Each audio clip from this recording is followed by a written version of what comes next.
Fact number 1, first of all ఈ చైనాది map చూసుకోండి. ఇక్కడ మధ్యలో లైన్ కనబడుతున్నాయి చూసుకోవచ్చు. ఈ లైన్ అంటారు హూ లైన్. హూ లైన్ కి రైట్ సైడ్ కనుక మనం చూసినాం అనుకోండి, అక్కడ దగ్గర లెక్కన 95% పీపుల్, మొత్తం చైనాలో ఎంతమంది ఉన్నారు 95% లెక్కన మంది ఈ హూ లైన్ లెక్కన రైట్ సైడ్ ఏరియాలో మాత్రం ఉన్నారు. ఎందుకంటే ఇక్కడ అగ్రికల్చర్ ఉన్నది, అగ్రికల్చర్ ల్యాండ్, వాటర్ గింత అన్ని అవైలబుల్ ఉన్నాయి కాబట్టి ఇక్కడ ఎక్కువ శాతం మంది ఉంటారు. హూ లైన్ కి లెఫ్ట్ సైడ్ ఏరియా చూసుకోవచ్చు. ఈ ఏరియా లెక్కన టోటల్ పాపులేషన్ నుంచి దగ్గర 5% మాత్రం ఉంటుంది. ఇక్కడ 5%, ఎందుకంటే ఇక్కడ మొత్తం మౌంటైన్స్ ఉన్నాయి, ఇక్కడ అగ్రికల్చర్ ల్యాండ్ లేవు, ఇంకంటే ప్లేసెస్ కరెక్ట్గా లేవు కాబట్టి లేకని ఇక్కడ ఎక్కువ శాతం మంది ఉండరు. సో ఇదైపోయింది చైనాది. ఇప్పుడు చూడండి మన ఇండియా మ్యాప్. ఇండియా మ్యాప్ కనుక చూస్తే ఇక్కడ చూసుకోవచ్చు, ఇక్కడ కొన్ని మీకు మౌంటైన్స్ కనబడుతున్నాయిగా, ఇవి లేకన్నా మన ఇండియా అందరికంటే ఎక్కువ పాపులేషన్ ఉన్న సిటీ చూసుకోవచ్చు. బీహార్ కూడా ఇందులో వస్తుంది. సో అందరికంటే ఎక్కువ పాపులేషన్ ఇక్కడ ఉంటాడు చూసుకోవచ్చు. ఇది మన ఇండియా మ్యాప్. ఫ్యాక్ట్ నెంబర్ 2, మీరు ఎప్పుడైనా హ్యాండ్ మేడ్ పెయింటింగ్ చూసి ఉంటారు, హ్యాండ్ మేడ్ స్ట్రక్చర్ చూసి ఉంటారు, హ్యాండ్ మేడ్ బొమ్మల గింత ఇలాంటివి చూసి ఉంటారు. అమెరికాలోని శాన్ ఫ్రాన్సిస్కోలో, నాకు ఇది కొంచెం అనస్తలేదు, అక్కడ ఒక ఆర్టిస్ట్ ఉండే. ఇతను లేకన్నా టూత్ పేస్ట్ తోటి ఒక స్ట్రక్చర్ తయారు చేసిండు. టూత్ పేస్ట్ అంటే మనం బిర్యానీ తిన్న తర్వాత మనకి ఇస్తలు చూసుకోవచ్చు, అవి కట్టెపుల్లలు మనం ఇట్లా పళ్ళలో పెట్టామా, సింపుల్ అవిటితో లేకన్నా ఒక స్ట్రక్చర్ తయారు చేసిండు. సో ఇక్కడ ముందు స్ట్రక్చర్ చూసుకుని ముందు తర్వాత ఫ్యాక్ట్ చెప్తా.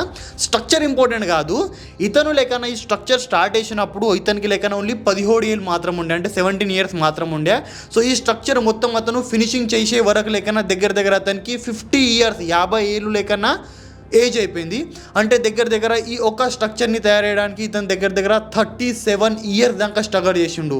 సో దీంతో మనకు అర్థమైతే అంటే మ్యాడ్ పీపుల్ ఇప్పటికున్నలు ఏమన్నా కావాలనుకుంటే ఏమన్నా చేయాలనుకుంటే చేసే ఉంటారు, ఎంతనా టైం పడని. ఫ్యాక్ట్ నెంబర్ 3, మీరు ఇది వినే ఉంటారు, సూర్యుడు లేకన భూమి నుంచి నీళ్లు గుంజుతాడు, అంటే మన సముద్రాలు ఉన్నాయి, నీళ్లు చెరువుల నుంచి నీళ్లు గుంజుతాడని, తర్వాత అదే నీళ్లు మనకు రిటర్న్ వచ్చేస్తాయి. బట్ మీకు గుర్తా, ఒక్క రోజులో 24 అవర్స్ లేకన మొత్తం భూమి ఎంత ఉన్నది, మొత్తం భూమి నుంచి సూర్యుడు ఎన్ని లీటర్లు నీళ్ళు గుంజుతాడు? Answer is 1.2 quadrillion. సో ఇదైతే మన క్వాడ్రిలియన్ బిలియన్ అయితే మనకు అర్థం కాదు. నార్మల్ ఇంత చూసినాం అనుకోండి, ఒక లీల బిందె ఉంది అనుకోండి, నార్మల్ లీల బిందె ఎంత ఉంటుంది, 10 నుంచి 15 లీటర్ల నార్మల్ బిందె ఉంటుంది. మనం కనుక టోటల్ నార్మల్ లీల బిందెలకి ఇంత కౌంట్ చేసినాం అనుకోండి, ఈ లీల బిందెలు టోటల్ లేకన దగ్గర 80 లక్షల కోట్ల లీటర్, 80 లక్షల కోట్ల లేకన బిందెలు నిండుతాయి.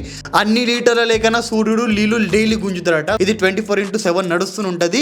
ఒకసారి మనం ఆలోచించుండి, 80 లక్షల కోట్ల మనం బిందెలు పెడితే ఎన్నిగానం ఉంటాయి. సో అంతగానం నీళ్లు డైలీ గుంజుతాడు సూర్యుడు. ఫ్యాక్ట్ నెంబర్ 4, నార్మల్ అందరు గుర్తే మొత్తం ప్రపంచంలో ఇప్పుడు దగ్గర 800 కోట్ల మంది ఎంతో ఉన్నారు. ఓకే, సో ఇంకా మొత్తం ల్యాండ్ కింద చూస్తే 148 మిలియన్ కిలోమీటర్స్ లెక్కన టోటల్ ల్యాండ్ ఉన్నది మొత్తం భూమి మీద. బట్ ఎప్పుడైనా మీరు ఆలోచించిలా ఎంతమంది పీపుల్స్ కావాలి మొత్తం, అంటే మొత్తం భూమిలో ఎంత 148 మిలియన్ లేకన కిలోమీటర్ ల్యాండ్ ఉన్నాయిగా, ఎంతమంది లేకన టోటల్ జనాభా ఉంటే మొత్తం నిండిపోతే, ఒక నార్మల్ చెప్తే ఒక మనిషి లేకన ఒక మనిషి నిలబడ్డప్పుడు అతనికి లేకన 0.25 స్క్వేర్ మీటర్ లేకన ప్లేస్ కావాలి ఒక మనిషి నిలబడడానికి. అంటే నేనంత ప్లేస్లో ఉన్నా.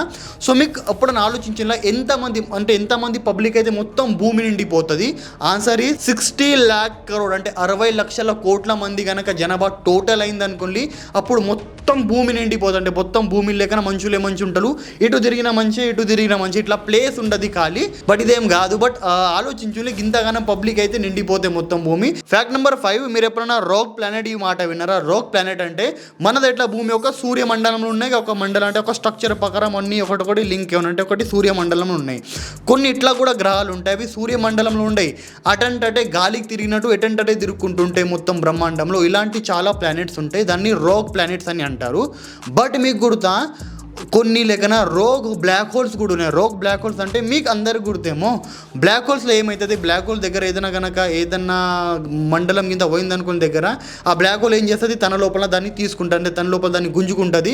బ్లాక్ హోల్ లోపల ఏమున్నది ఓనికి తెలియదు, అంటే అది ఆల్మోస్ట్ డిస్ట్రాయ్ అయిపోతుంది అనుకుని, అంటే ఫినిష్ అయిపోతుంది ఇది ఒక విధంగా చూస్తే. సో ఇలాంటి చాలా బ్లాక్ హోల్స్ ఉన్నది లేకన బ్రహ్మాండంలో తిరుగుతున్నాయి. గనక ఏదైనా ఒక బ్లాక్ హోల్ మన మిల్కీ వే దగ్గరకి వచ్చిందనుకోండి, చాలా ఛాన్సెస్ ఉన్నాయి ఆ బ్లాక్ హోల్ లోపల మొత్తం మన మిల్కీ వే మొత్తం మన భూమి కూడా వెళ్ళిపోతుంది. ఇంకా మనకి ఏం తెలియదు బ్లాక్ హోల్ లోపల ఏమున్నది ఏం లేక, అంటే మనం ఇట్లా అనుకోవచ్చు, అందరు చచ్చిపోతారు అనుకోండి బ్లాక్ హోల్ లోపల పోతే. కాబట్టి ఎప్పుడన్నా ఏమన్నా జరగవచ్చు బ్రహ్మాండం మొత్తంలో. కాబట్టి జస్ట్ ఎంజాయ్ ద లైఫ్, ఎక్కడ టెన్షన్ తీసుకోకుండా రిలాక్స్గా ఉంటుంది. ఓకే, ఐ థింక్ ఈ ఫ్యాక్ట్ మీకు నచ్చితే ఖచ్చితంగా లైక్ కొట్టండి, ఇంకా సబ్స్క్రైబ్ కూడా వేసుకొని మనం ఇలాంటి రెగ్యులర్ ఫ్యాక్ట్స్ తీసుకొస్తాం కాబట్టి. సో వీడియో నచ్చితే లైక్ కొట్టండి. So have a good day.